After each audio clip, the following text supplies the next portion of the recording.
It could be here, which would be nice. It could be here, which would work or something. Like, it's right in the middle. Which I guess sort of makes sense, but in a way, like, it's easy to see, but at the same time, it makes a bit of a mess when you're casting sometimes. Anyways, not a major issue, as we do have down to the bottom left-hand side of the map from Team Ascension, it will be our yellow Zerg player. It is game time. And he is going up against the red Protoss player to the top right-hand side of the map. It is Super. Very nearly said from Invasion Esports for some reason. I don't know why that's on my mind. Super did play for Invasion Esports for a while, but that was a long time ago. God, this is still me just having a bit of a nightmare so far today. But hey, at least we stopped the stream from dropping frames. That's a big positive. I don't know how we did that, but we did. So that's a massive positive. I really don't know what we did there. Like, I really don't know what we've changed to kind of fix that, but that fixed. So that was one benefit. That's something that went right today. So go us, guys. We fixed one issue. Just another 100 or so to go still. Anyways, we setting up and we're going to be looking to see how this PvZ turns out. Obviously, Super in game time. We've seen both of them play already today. Both of them against Uthermal. And both of them, to put it kind of simply and harshly, honestly, got kind of destroyed by Uthermal. Super's game number 1 against Uthermal was a bit close. But Uthermal was just still in such a lead to begin with. And it was an easy closeout for Uthermal in both games so far. 2-0 and 2-0 for him to set up until now. Now, there has been a couple of changes to the OSC Championship since we were live yesterday. One of the changes is that Hydra has had to drop out. So there have been some changes to the bracket and to the system. Scarlet, as the next highest ranked player who was not already in the winner bracket, has taken over the position in the bracket of Hydra. So she actually gets a boost from the lower bracket to the upper bracket, from the lower bracket to the upper bracket. And that means there's one extra space in the lower bracket. And to fill that space, what has happened is that basically, you know, there's these playoffs to kind of get your space to the championship bracket after groups.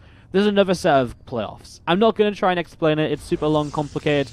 But just in case you're wondering maybe why Scarlet got a boost up and what's happened there, is because Hydra had to pull out due to a change in his military service. As we kick things off, Twilight Council coming down here from super early in this PvZ. We've been seeing more and more Resonating Glaive openings once again. It's almost as though when patch 3.8 hit, everyone was like, nope, not using Adepts for a while. And they were just like, cool, right, let's go. They set up and they played a lot of DT openings. In fact, DT openings are pretty much the go-tos. Actually, Robo Facility coming down makes this look as though it probably could be a DT opening. If the Dark Shrine comes down now as well. I just really thought this was going to be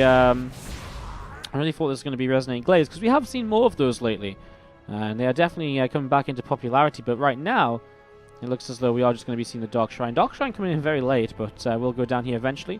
Super with a lot of money in the bank. Drop the Overcharge there to clean up an Overlord. Just has so many minerals, and I guess that's because he's going to add the gateways as well. He's going to go up to 4 gates in total, so he can open 4 DTs, which make 2 Archons. Super standard stuff so far. Already seen the 4 gates from game time. Well, I mean, he's pretty much seen kind of everything he needs to, although he hasn't seen the Twilight, which is a bit annoying, but seeing the Robo 4 gates, it should give him a pretty good idea. Because Rotron going to be finishing up pretty soon already, and again, the only thing he's really missing is seeing the Twilight, which he just sees now. Hasn't seen the Dark Shrine, but he should be able to put everything together and realize that this is most likely going to be some Dark Templar. There's a lair on the way up for some mobile-based detection, and I guess we're going to be seeing the Spore Crawlers coming in as well, because that lair won't be finished for the initial DTs. As he comes forwards again, this time he will actually see the Dark Shrine coming down. So just in case he didn't figure out what was going on, now he knows for sure. There should be no reason at all that Game Time is unprepared against the Dark Templar at this stage. As we're going to be seeing the, I think it's just coming up towards the top side. And there's those Spore Crawlers coming on down as well.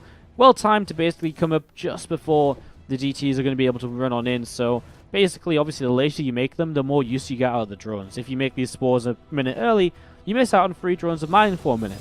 So best to put them in as late as possible while still having them there in time to help you defend against the attack. So here we go, a couple of Archons going to be moving down to the south side and in towards this third base. And Warp Prism just going to be lifting up those Archons as he continues down into this position. So continuing down here, looking to see what's going to happen. We're going to be seeing the Resonating Glaives. There's starting to Corona boost out, the Immortal just over halfway done. Well, sometimes I always feel as though maybe you should run forwards with the DTs anyways and just see if you can get any damage done. Doesn't bother to, I mean, he still gets 3 or 4 workers. I mean, in this case though, if you run forward with the DTs, you might have got a Roach, might have got a Queen initially, and then you might have got a couple of drones anyway, because then there wasn't units there for a little while. So, you never know. I always feel it's worthwhile to at least try and see what you can do with the Dog Templar initially, before you morph them in, but either way, I mean, it's still going to be this sort of similar setup, as we're just going to see some creep being denied. Roaches and Lings will keep on moving around. Interestingly enough, GameTime is not making any more drones right here. He's currently sat on 50, and it seems to be that's all he's wanting to make. He's making Roach speed, but no Evo chambers or no other upgrades, no other tech at all. And the longer we see this kind of setting up, the more it looks as though GameTime just wants to go for a massive all-in the near future with kind of Roach Ling. I mean, he is going up against a free base Protoss, but it's a free base Protoss with Archons in play, with Immortals being produced. I can't help but feel that this is not going to be pretty for GameTime. However, if he catches Super kind of off guard and Super being aggressive in the center of the map in an open space without choke points to utilize force fields in and all the rest of it, then maybe that is his opportunity in this. Maybe that will be his major chance. We'll be seeing these firstlings looking around, don't find anything just yet. We'll find these Archons over here, but of course they can lift into the Warp Prism again. Actually, one of them getting a little bit lower. Lots of Adepts coming in now as well. Glaives has finished from the Twilight Council, so those Adepts will be able to fire nice and quickly here. And some Lings getting ready to try and wrap around, try and stop these units moving forward. He gets up the ramp, and so force fields available. That's what those Ravagers are here for. Break through those force fields nice and quickly so that Roaches don't get caught up too much. But only 130 supply to 120. It really feels as though Super should have enough to fight this as well. Some Adepts and an Immortal currently stuck behind that wall. And that actually will hurt him. That's a lot of supply missing from the fight. Now Force Fields coming in a bit late. And as the Force Fields come in, GameTime just turns to fight over here instead. The Immortal gets saved by the Warp Prism. That sort of micro will be very important now as an overcharge coming down as well. And while it looked as though GameTime was making some good progress early on, now it looks as though Super is just going to have way too much. Very good control, honestly, from Super here in this 2-game match. Because it was just really scary. I mean, when there's that many units coming your way, a small mistake will very quickly allow that number of units to overrun you and just take a better fight. You know, it's kind of the strength of the Zerg armies that kind of rely on that. The fact that there's just so many units that the Protoss has to micro very well, position well, and engage properly. Otherwise, they will just have their units disappear through sheer number of units of your opponent. And so the micro had to be on point, and that's exactly what it was. Some great stuff there by Super. His Immortals picking up a lot of kills, the Archons with a lot of kills, Adepts continue to warp in. He was very conservative with his force fields initially, and then when he saw the opportunity, he dropped them down, and he made the most of it as well. And he really just, again, preserved a lot. He didn't really lose much at all. Adepts, a Zealot, 2 Sentries, kept all of his tech-heavy units alive. And that just means that this push now is so powerful because all of those tech-heavy units are still here. Archon will go down as the Adepts are going to come in behind at this point. Not sure if I like the Adepts going behind. It means the Immortals up top can be targeted down so easily. And actually, just in general, the Adepts are going to be disappearing. There's Adepts in the third base and the natural expansion as well. Because now these Immortals are starting to go down too. But if Warp Prism migrate to bring them behind the Adepts, but is it enough? 2 Immortals will get out of here. 1 will have to be left behind, as there just is a few too many Roaches and Ravagers. Or is there actually? The Immortals with the micro keep on pushing back. Some Adepts over here starting to be cleaned out, but now GameTime doesn't quite have enough at the front. It looked for a moment or two as though he might just about be able to push this back, but no, not going to be the case. Super is going to end up taking the first game. Just because of seaweed fries. And so I come out of this game, and I look at the chat channel, and Ufilm was just like, is it still seaweed fry season? And Lucy's like, no, that shit's over. And Ufilm was like, oh, feels bad, man. It's probably one of those stories that won't make you guys laugh as much as it makes me laugh, but with kind of a fun one actually. Like the seaweed fries are quite the meme. I'm so sad I lost all of my Singapore photos when my phone went for a journey into a river with me. I had so many good photos of Ufilm loving with coconuts and shaking the seaweed fries and stuff. I'm really sad I lost those. Anyways, we're going to kick this off down to the bottom right-hand side of the map. Our yellow Zerg player from Team Ascension is going to be GameTime. And we have to the top left-hand side of the map, our red Protoss player. It is Super. So setting on up into the second game. This will be Super's map pick now. GameTime, that last game, I mean, it was all for him revolving around that aggressive attack, which Super just dealt with so well. When Super was first sat on the right-hand side watchtower, I was looking at it and I was like, hey, actually, this would be pretty good. Like, I feel as though this would be a pretty good way of kind of fighting, because like if GameTime could get in there and get the full surround in an open area, it could work out brilliantly. Unfortunately, I mean, Super figured out what was happening, so he pulled back and sort of went from there. So yeah.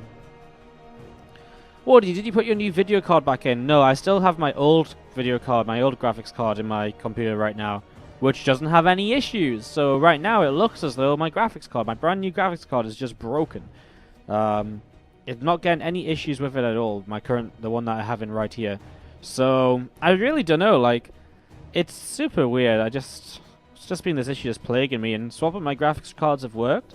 But obviously it's not ideal. I spent so much money on a graphics card, and now I don't even get to use it. I mean, I can use it at home, because it seems to be okay at home. I haven't really got a chance to play it so much, though, but I haven't had a chance to play it so much, but I mean, that's not really, I don't really need the graphics card that I've got at home now. So anyways, we set up into this game. This PvZ on Echo. Fast fed hatch, we already finished here from GameTime, going into Ling Speed.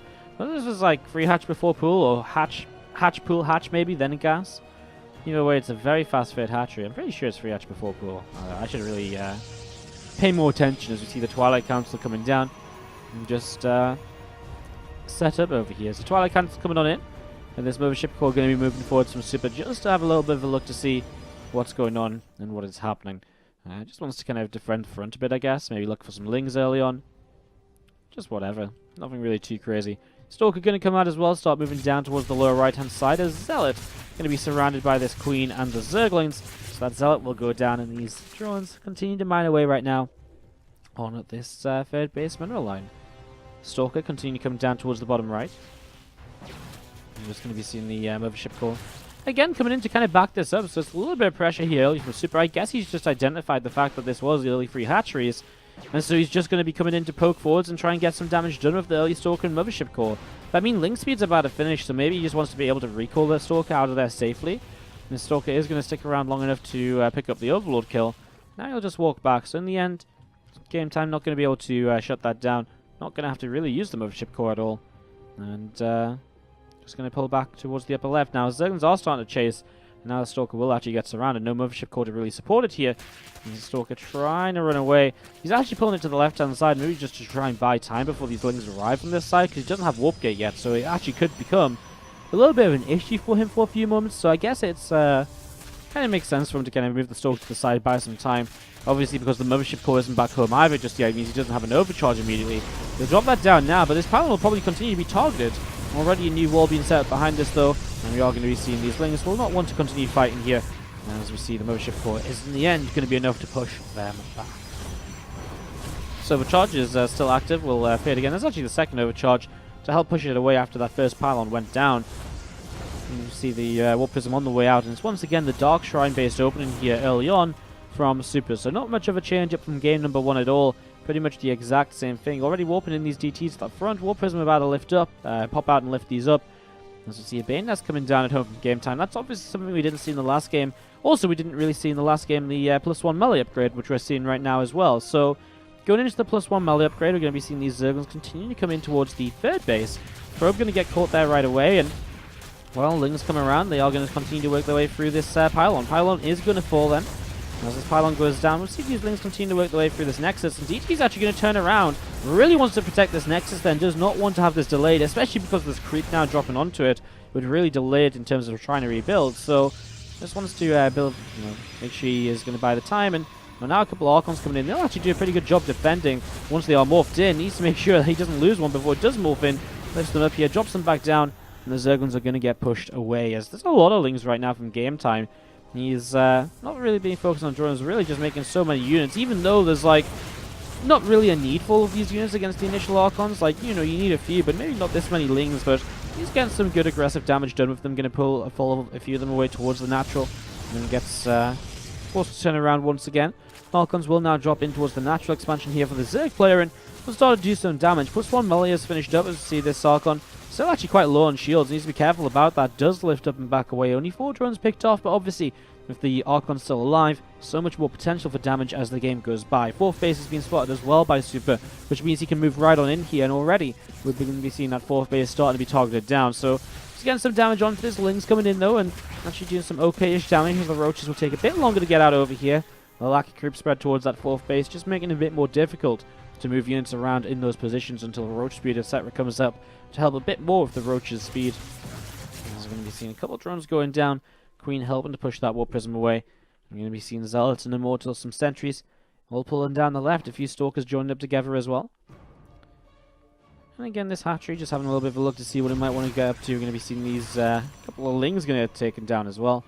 And Super will continue to push. I mean, he's pushing towards this 4th base, and I guess the question is GameTime going to have enough in time? He's got some Ravagers already. Some Lings and Roaches will move forwards as well. Starts morphing some Banes, but it feels very late as the hatchery is pretty much already going to be dying here. And then these Roaches, well, it's actually quite a lot of Roaches. Hatchery falls, and I think Super is not really... It's not really a bad idea for him to back away a little bit. I mean, he's done what he came here to do, killing off the hatchery. As we look at this, GameTime is getting a lot more units up and ready to rumble, right? So I think it's a good idea to back away. I mean, GameTime loses the 4th, but he does have advantages as well. His +2 melee is way ahead of any upgrades of the Protoss player. His double forge now only just halfway done. And also Bane speed about to kick in too, so GameTime's getting into a strong mid-game composition. And he might have some timings he can hit with this and get some damage done. But, I mean, losing the 4th base, yeah, it sucks. But again, he can maybe try and get something with his mid-game right now, because this was a big commitment from Super. You know, he did focus on making sure he made units, resonating glaives, more so than upgrades and kind of further tech that might help him later. I mean, yes, the Immortals and the Archons are going to be useful throughout the entirety of the game. But, for example, Adepts, well, glaives is nice, but it's not something you actually really want. Against Lingbane and Ravager, you're much more likely to want Zealots and Zealot Charge, which is now on the way, but isn't ready yet. And so without being ready just yet, it does again give GameTime those opportunities, those moments in this, to maybe get something done. Corrosive Files coming down to try and connect onto some of these Adepts and try and stop them from doing too much. Warp Prism lifting those up, and actually will just head on over towards the right-hand side. Lings and Bane's going to be coming down towards the bottom right. And it's going to be seeing the Roaches and Ravagers here from GameTime as well. All just collecting together. And these Queens continue to target down the Warp Prism for a little bit there. The Adept's going to get cleaned up. Not quite getting cleaned up, but taking a little bit of damage as more Banes continue to roll on in. And these Zerglings continue to come on out as well. Charge about to finish, and we're talking about that kind of switch and upgrades, and it's going to be part of the game now as GameTime gets ready to attack. He does have +2 melee. Those upgrades are still going to be a pretty big deal at this point, I think, because he needs to be careful, he needs to obviously fight in the correct positions. Should be able to cancel the 4th base. If not, he should at least force his opponent to fight into a position he doesn't really want to fight in. Up this ramp into this Lingbane Ravager is not the best of positions to engage into from the Protoss point of view. And so here we go, Bane's going to start rolling down this low ground, and well, what's going to happen? A couple of force fields. Well, that force field got popped by that Archon like instantly. Now let's see what happens. Force fields are going to keep on coming down. A few Banes actually already sneaking in though, and now the Corrosive Vials have popped down one of the force fields, allowing a few more units to sneak through. The Banes begin to connect, and well, he cleans up quite a bit. At the same time, Warp Prism back towards the natural expansion, trying to pick up a few more drone kills. He gets 4 before the Warp Prism lifts the Adepts up and backs away. Flock of Changelings to the left-hand side, why not? As again, I mean, for now, GameTime just continues to deny a 4th base. However, he's starting to run out of momentum on this composition. He's still just building the same old, which he's building for a few minutes now, and it's getting to this point where there's more Immortals, there is more Zealots, and in general, Super is in a better position to deal with this composition. And so it gets a bit tougher for GameTime here, as he doesn't have a tech switch planned out of this just yet. No Spire play, no Hydralisk Den. And so he's just sort of stuck on Lingbane Ravager, which can work. But he needs to make sure he keeps on trading, because it's a composition that, well, we sort of talked about it before, it relies on numbers. And if he doesn't have the numbers, well, that would be a little bit unfortunate for him. As we're going to be seeing these Lings, Roaches, Ravagers moving around. A few more Banes going to be morphing in once again. So all these units just starting to come in and join up together. A couple of these Ravagers from GameTime going to be on the way up as well. I'm just going to be seeing these units pushing through down towards the bottom right-hand side of the map. So, these units pushing down towards the bottom right, we're going to see these Zealots continue to swipe away and take down these creep units. As here we go, Lings, Banes, and Ravagers going to start moving forwards. One Archon going down already. These Zerglings going to see what's happening as the Banes connect in on so much of this. Oh my god, so much going down here suddenly. GameTime takes a pretty okay fight, but honestly, does he have enough to keep on going? That's the real issue here, as he loses a lot of drones once again. Actually, his army supply is pretty okay, but he's just losing so much economy. He's now going to lose the left-hand side base too, after losing 11 drones towards his third. And suddenly, there is just not really anywhere for game time, or much for game time to mine with. So he's really in a tougher spot right now. 8 more High Templars, going to be 4 Archons, 2-2 about to finish from Super as well. So he is going to be in a bit of a better position to defend and attack than he was a few moments ago. Super getting into a bit of a better spot here. Lings and Ravagers will come on in and just try and do a bit more as well. These couple of Zealots running down the ramp, and a couple of Banes turning to try and fight as well. And there's a few Banes to the right hand side from game time here as Ling Bane Ravager force will start to attack on fours. A couple of corrosive bars coming down, and here we go. Oh my god. These Lings taking so much free damage as the Banes try to get in front, but this just wasn't really pretty at all. And now these Archons picking up so many kills and continue to push on forwards. A few more Banes rolling in, but not really enough. And so these Archons will stay alive, and they're just going to do so much. With the Immortals behind as well, and another wave of Zealots, these Ravagers are out on their own, and they are not looking to have a very good time at all. GG, Super takes the second game.